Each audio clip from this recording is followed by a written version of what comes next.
So let's talk about the word action. And we're not talking about a kind of movie. We're talking about guitars here. And so when you hear the word action, it's often paired with the word string action. What does that mean? In the most basic terms, it means the height of the strings. String action is the height of the strings over the fingerboard. And generally people will link string action is 3/30 seconds to 2/30 seconds. String action is 2.5 millimeters to 2 millimeters.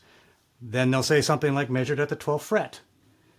What does that mean? Well, it's the distance of the strings from the 12th fret top, the top of that 12th fret, to the bottom of the string. And it's a measurement that we use to get an idea of the whole setup of the guitar.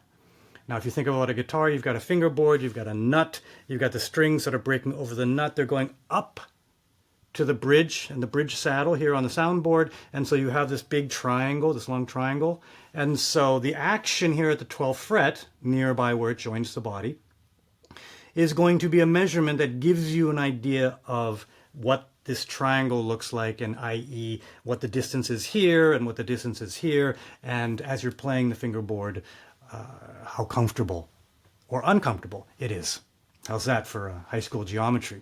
Now, if we want to go a little deeper into things that are important when we're talking about action and string action, and the fact that this is a geometry puzzle, there are 3 points that relate to this. And one is where it starts at the nut, where it ends at the saddle, and then the fact that the fingerboard is not straight.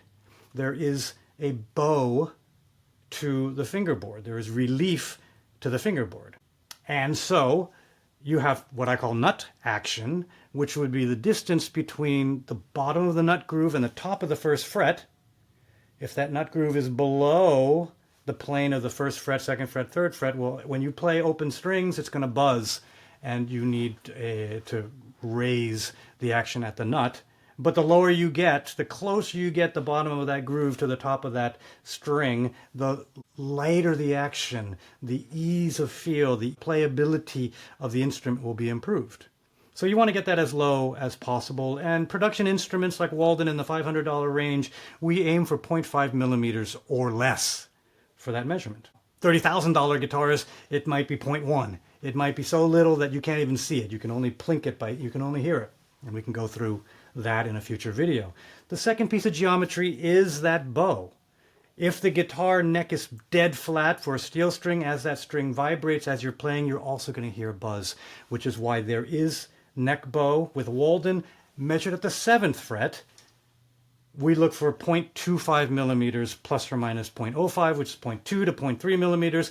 Pretty industry standard. More if you hammer hard, bluegrass, strumming hard, you need more space for the amplitude of the strings, and flatter and less if you're at a lighter touch or finger style and you've got a precise and lighter touch. But we aim for that middle, 0.25.